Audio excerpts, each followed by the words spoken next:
And we are live, yes, I'm seeing, but I'm not seeing you there still, so I'll make the following operation here, just the usual. Yes, I'm not very imaginative at this specific, so let me do it. Done. Yes, it is done right this time. And so let's do this. Good evening, welcome for stopping by one more time, or thank you for your attention if it's the very first time you are about to witness and participate. I hope so. Please put your comments and your questions anytime you feel drawn to. You are about to see a live transmission that will talk about purpose in a very specific angle. Today we are going to talk about the language of purpose.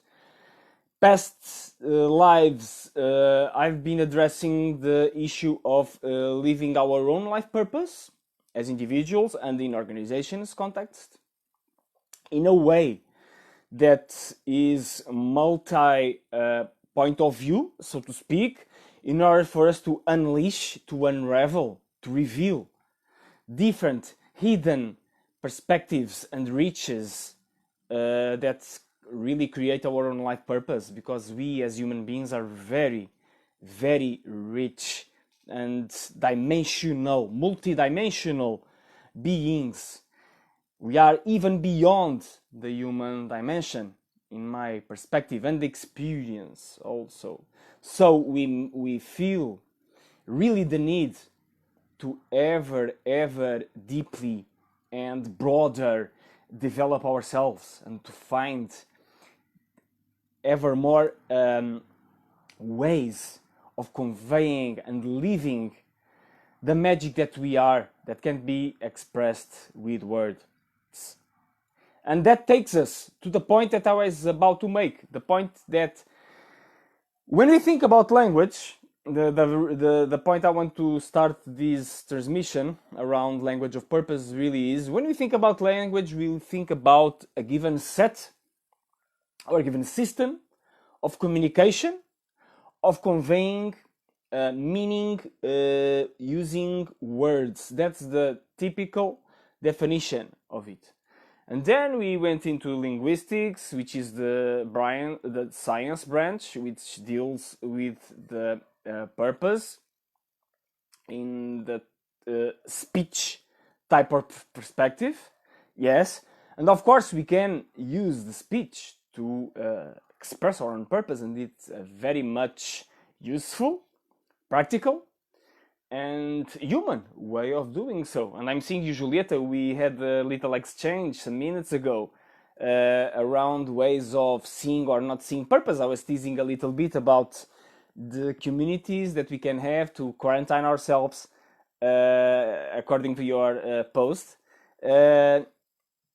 Communities that should, in my perspective, be purpose driven in order for us to find ever more ability to have a good time while self-isolating, in a sense.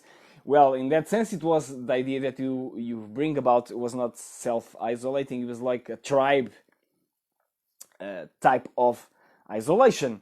But just a little bit teasing, just to say that when we say, or when I say something like, "Oh, I would love to have that thing beyond myself included, be purpose driven," it really is a way of setting a tone that can connect with this dimension of the language of purpose, because we feel that in some way or another, that people who are keen or who are drawn or who are bound to living, expressing their life purpose, individually or in organizations, in companies, those people are keener to a shared sense of creating their own lives.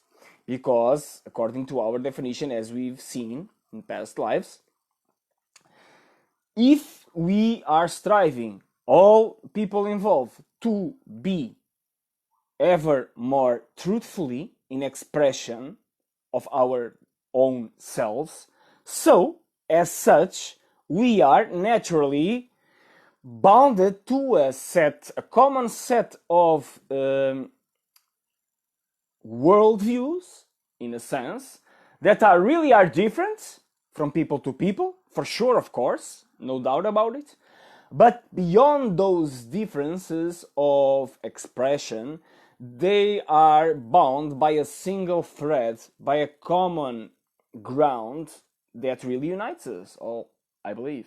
That really puts us in a mood that is somewhat similar, which is a mood that I really want to express myself as I am, but not in that childish adolescence tantrum type of I'll have my own thing no matter what. No, it's a purpose driven type of expression which is bound to and committed to deeper and broader values, values that are greater than our own selves, and that can contribute not just for our own benefit but for others' benefit, no matter what type of activity are we doing. Is it parenting?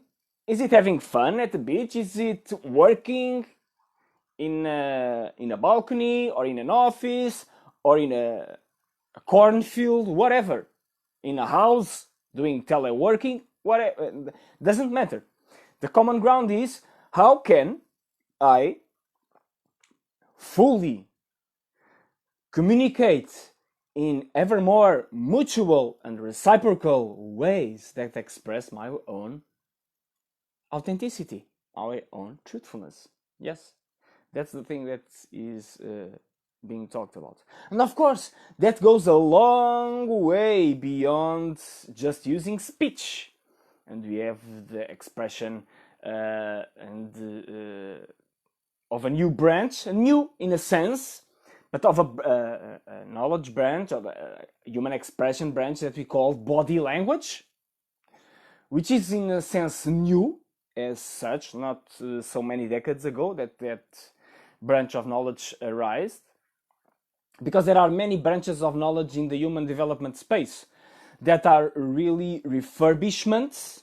They are like new wording for ancient science and philosophy and the human development perspectives that are much older than today's knowledge.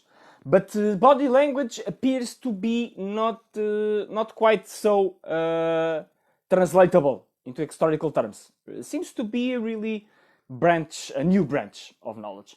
And in that branch, that's the idea that we should and the truthfulness of our own expression, it's better conveyed beyond words, and that our speech is a fragment, it's a minority of our full communication capacity. That's the main idea, at least in my interpretation, that's body language, because I'm not an expert in body language, but that's the idea that I get from the books I've read and the things I've come across, that body language really is about truthful expression, using our own communication apparatus, our body, our expressions, the micro expressions, facial expressions, and all the apparatus, yes, that we use to communicate.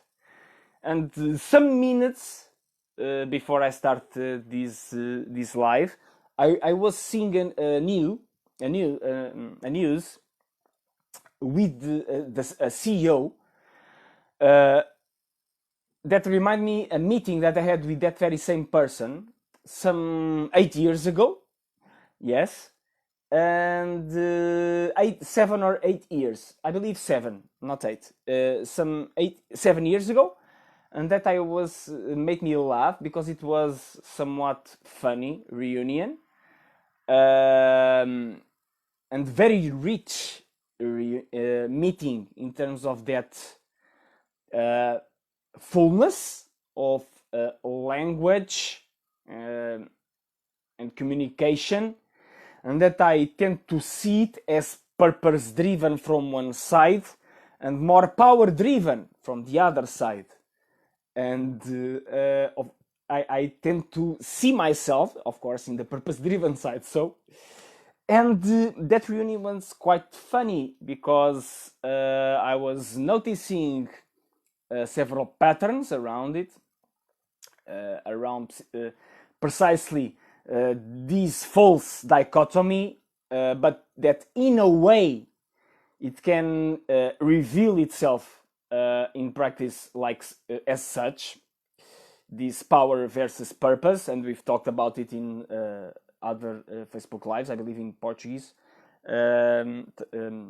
live transmission. And yes, there were several displays of power by one side, and in my interpretation, several other invitations to purpose from another, and that went relatively well because it was kind of funny, and because the issues being taken care, being transmitted and communicated, really were multi-level and multi-dimensional and multi-signaling, expressed as such. And I recall some of my own naiveness at the time, but I find it amusing, and I find it somewhat. I like to recall those because at a certain time at the meeting I was making some jokes about the spots that we are taken, each of us, because we were sit at a very broad table, a round table, which very interesting, had carved onto the table several divisions that were really remarkably similar to the astrological mandala. So, and really felt like we were sitting at astrological houses, each and every one of us, and I made a remark, a funny remark about it, and I said, "Oh, you, Mister, you are sitting at the house such and such." I can't remember the house these days, but I believe it was house 11. In metaphorical terms, I've said to him, "Oh, if we consider that this is the starting point of the table, you, Mister, are sitting at the house 11 of the table according to astrological symbolism." And he said, "Oh yeah. Well, it is funny because I believe that's the house, astrological house, where I have my own sun." And it was very funny because at that context he conveyed some knowledge of astrology, a CEO making so. It was quite funny, and at the same time it was just a hunch, and it was right on the spot. So it was another way of communicating using a different set of codes, or using a different language if you prefer, that really illustrates the point that language, it really is an hybrid. It's just not the encyclopedia type of definition by language, because if you go to the encyclopedia, they make language a sort of a strict code using words, and that's not my definition of language, at least not here, for purposeful terms. And in my perspective, I consider, and I believe you should do so, that's why I'm conveying it to you, because I believe it's useful for you to do so.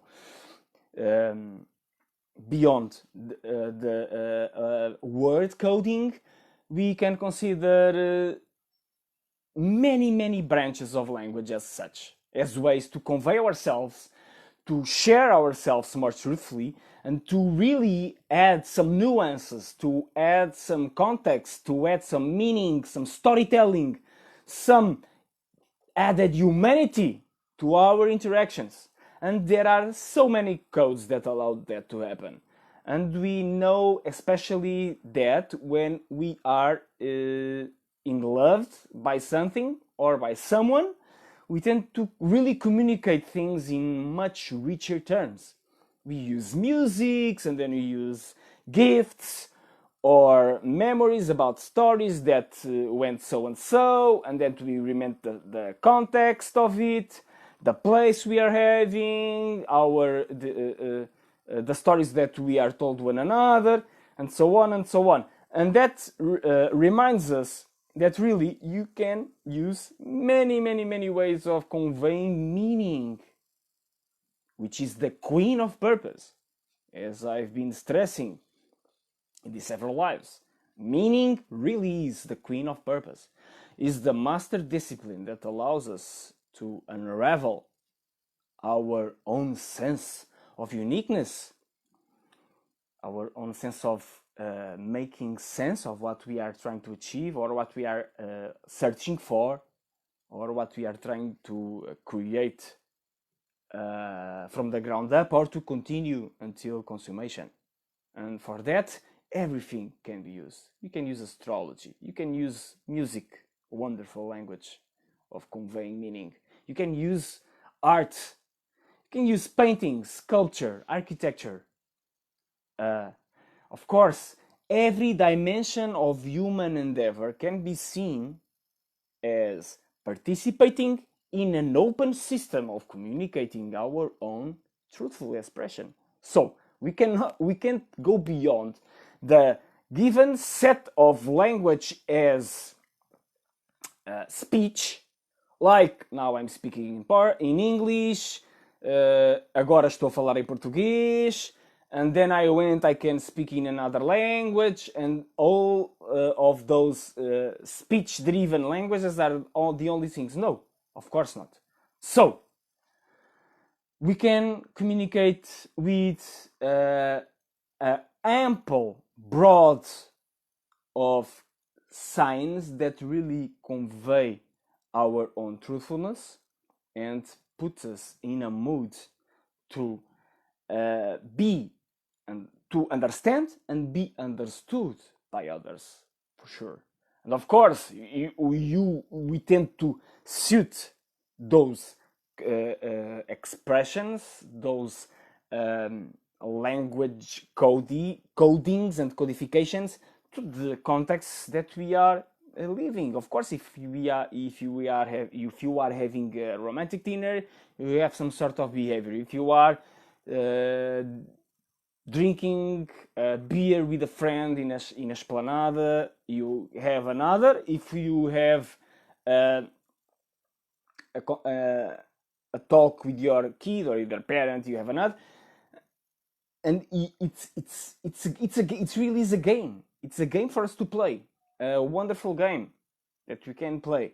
And of course, we can make some choices. Human development driven type of language learning choices, like, okay, I'm going to learn NLP, neuro linguistic programming, which is, by definition, by the way, it's the branch of the human development field most suited, at least in the conventional terms, for the learning of how to use our own language codes in ways that propel our creative expression better. So, of course, NLP can be a field of communication, very useful to us. And if you don't know anything about NLP, I suggest you can check it. You can Google it if you don't know it, and go see it. If you know it already,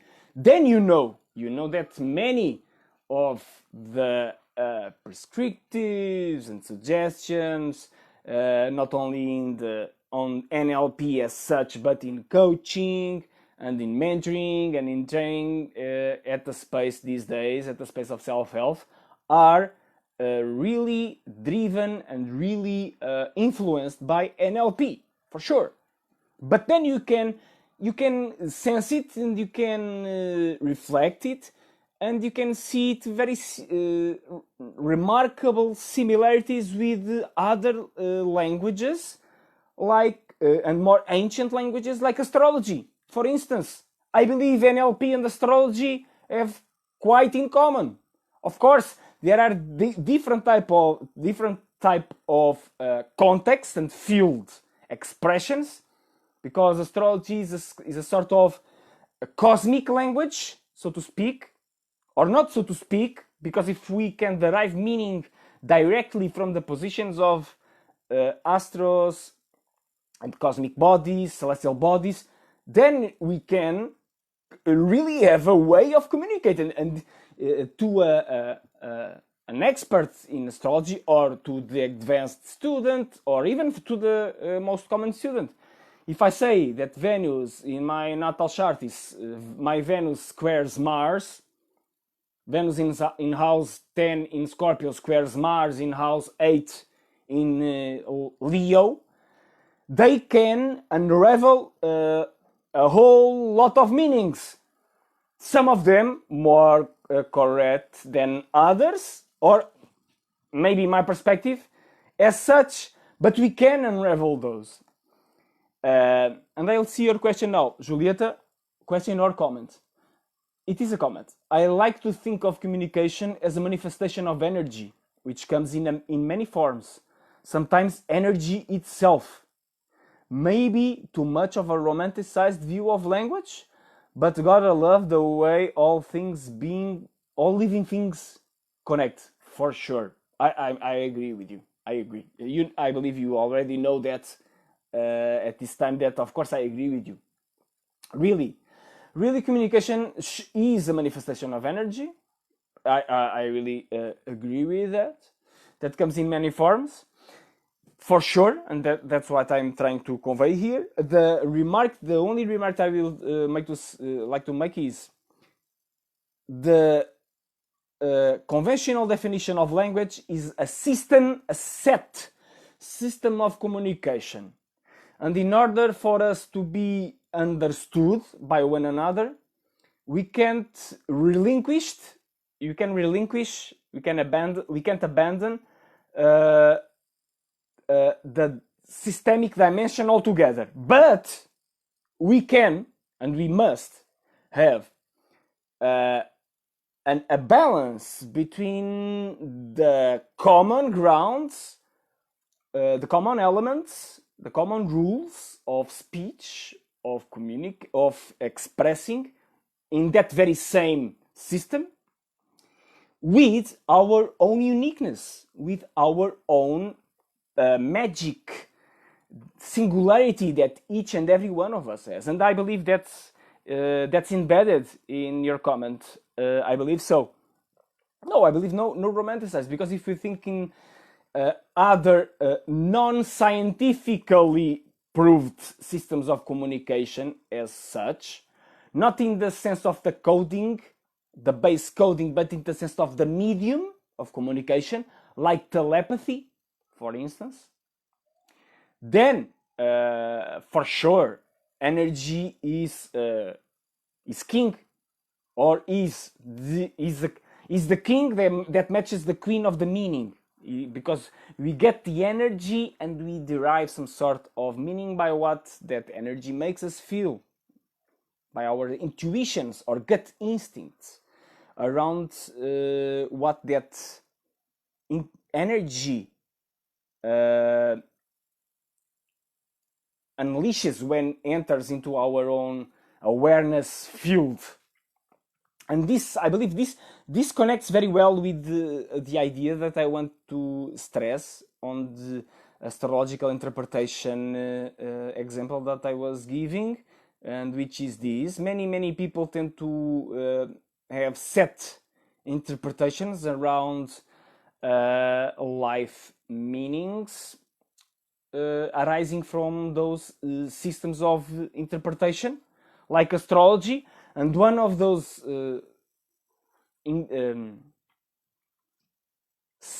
fixed inclination type of interpretation around astrology is setting certain types of encounters or patterns of interpretation as good or as bad, according to the interpreted pain versus pleasure, and without the quote unquote, because pain or pleasure is more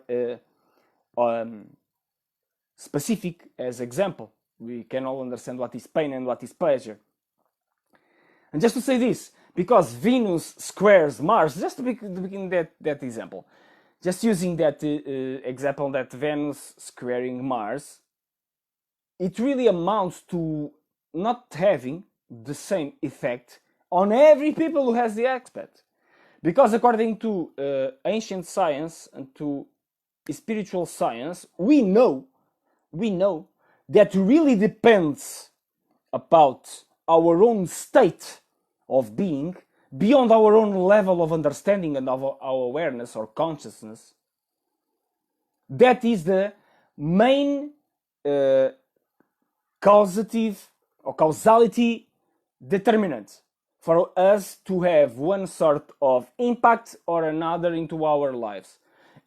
If we have a tendency for the negative type of state, we tend to have a certain type of impact from that influence that is completely different from the person who has a positive awareness, a positive outlook type of attitude. And that's really the main differentiator that we can use in more broader terms and more understandable terms is the attitude.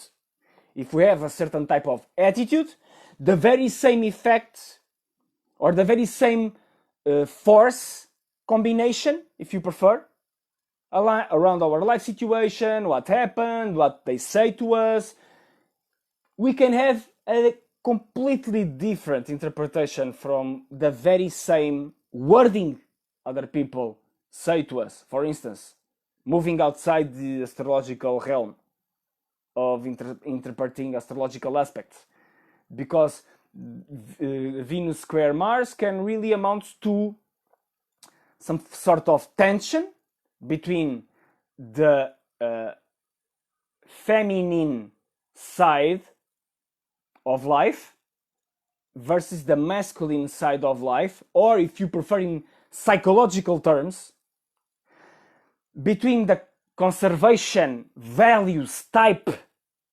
of choices and the innovative, affirmative, initiative type of risk-taking initiatives. They tend to have a tension.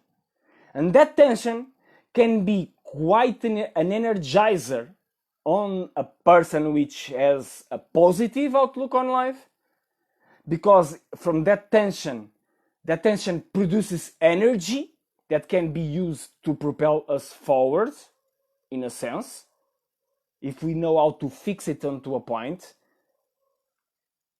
And as I like to think, if we know how to purposeful use that very same tension, and then in not so positive or possibility terms, that can really amount to conflict, can really amount to disagreement, that can amount to not being able to cooperate with one another, and both things can happen. And which tend to happen more, which tend to prevail more? I believe it really amounts, in some way or the other, it really amounts to our own attitude, of course, our way of facing things, but not completely as such, because we still have the dimension of context to deal with, and that in sometimes it can be ever more or less stressful of our ability to make good sense of our awareness, because it can depend on our health, it can depend on our state of restlessness or not, etc., etc., etc. But so, yes, it really amounts to how we deal with the energies that are being played, and sometimes the very same combination of words the very same combination of signaling, even beyond words, like body language, can be interpreted in one way or the other. And we see that all the time. If you go check the sources, be in NLP, or be in body language, or be in including in some sports that really depend on the body or the broader language type of sport, like martial arts. It's one of those sports, because I'm seeing some people from martial arts that are watching this right now. Really amounts to this. The very same set, they all say the same thing. The very same set of signals can mean one thing or the other, depending on context, depending on strategy, depending on intention.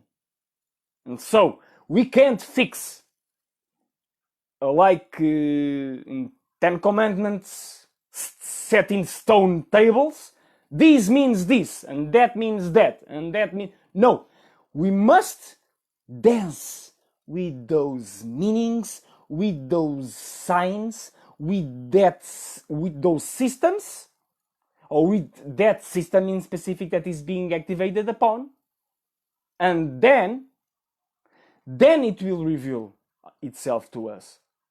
And then, of course, the secret, it's all and the same. In the very base of it all, it really is the same secret I've been stressing every single live, almostly, which is amounts to presence. Amounts to being present, being aware in every single type of human endeavor. Awareness is almost 80%. I can't say a percentage, but it's very, very significant. It really is very significant.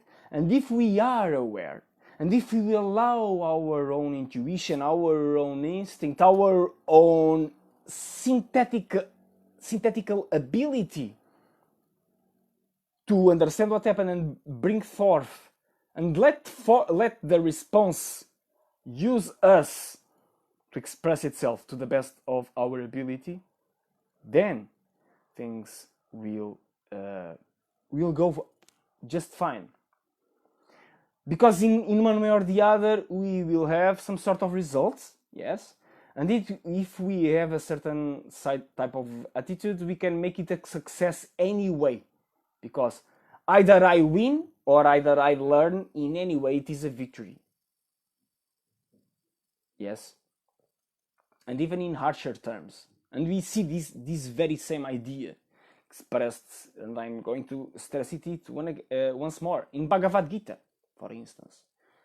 And they say to Arjuna, comes to the point of his understanding that no matter what happens, if I die or if I kill, because it was a very harsh contest, I will strive to do my karma yoga. I will strive to make the very best of the moment, to the best of my ability, to fully participate in the moment, to fully express myself in the moment. And of course, that can be a big challenge. Of course. But it can be a blessed challenge at the same time. You can live, and I know it for my own personal experience, you can live the very best, the very worst experience of your life in labeling terms, and that at the end that can feel like the very most blessed experience of your life at the end of it, or even having it. Life doesn't conform with our human ways of labeling it, because life is much greater than just our own ability to attribute meaning to her. And even more, one day you at the moment you can put a meaning, another day you can put another meaning, and then some years go by, you put other meanings still. It's amazing. You can have some memories. I believe you can remember some instances in your life that at that time you think it were okay or not okay, that you were liking or not liking it, but then some days went by and you change it, the meaning of it, and then more years went and you change it even further. And if it's a healthy process, you can think like I don't know, hanging out with friends, infancy or adolescence friends, and you can think about, oh, that at that time, okay, it was okay. And now I'm thinking about some colleagues from martial arts, from karate. That was a major in my life. One day I was thinking, okay, I'm just going to practice, some training, sometimes some competitions, blah blah blah. Okay. Then other times, some days ago, oh, it was nice. It was very nice, and because now I'm having some class, and oh, that weekend was much nicer than being sitting this table and listening to this teacher telling me things that doesn't mean anything to me. And then some years go by, and then I can think, oh my god, those were wonderful times. I was having fun. We were going towards the tournaments, and we went, and either we win or we lose. We have so much fun because we tease one another, we play, we joke, we make some fun remarks or not, and that's called living. That's called we as humans tend to learn precisely by generating meaning around things. And the more creative and at the same time truthful and connected to our own essence those meanings are, the more we tend to derive satisfaction, and the more we tend to feel bond and connected with life. And of course, beyond those types of remembrances and all the meaning generating in cognitive terms, we can really feel it in our bones. We can really go beyond the intermediacy of the mind and try to really sense it in the moment, like just going for a walk and getting some sun these days. That's another added opportunity in these COVID times, the opportunity to feeling grateful for having a nice walk with sun and for appreciating sunlight, nature, or not so nature, because sometimes we can walk in places that don't have nature, but we can sense things outside. You can walk with intent of being present. You can make it really is in a meditative, contemplative, equanimity type of practice. And really, it can be wonderful. My dear friends, I don't know if you have any question or remark other than the sunglasses from Marita and your very much appreciated, as usual, comment, Julieta. Let's build our own bouquet of languages according to the context, the places, our own understanding, and of course our own moods, our own truthful expression cycles and stations, and what life suggests us for doing in a moment. And let's be brave in doing so, especially in conveying what we feel onto one another. Let's have some risks of being truthful to one another. Let's deal with things that happen ever more in order to ever more live added levels of purpose. Yes, and let's trust in the higher power. Let's trust in the higher power of making that communication endeavors, that language expressions, the more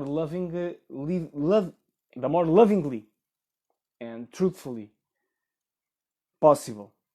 Let's trust the self-organizing principle of life. Not all organization. In fact, I will say that human organization is the lesser organization that can happen in life. The bigger, the greatest organization that can happen is really the cosmic principle that prevails everything and that puts in motion systems that are much more complex than our own codes as humans. And so let's trust those. Let's trust those to convey us a sense of purpose and for living it. Today is all, my dear friends. Thank you so much for watching, for stopping by. Tomorrow we'll have another live and we will talk about self-coaching for purpose. Yes. Tomorrow I'll talk about self-coaching for purpose. We will bring that more specific side of dealing with purpose, which is, of course, many of you already know or have heard about it. So I really hope that helps in any way. And that's tomorrow's task. We are done for today. And so, take good care. Enjoy a really rest of the evening. Bye-bye. See you tomorrow.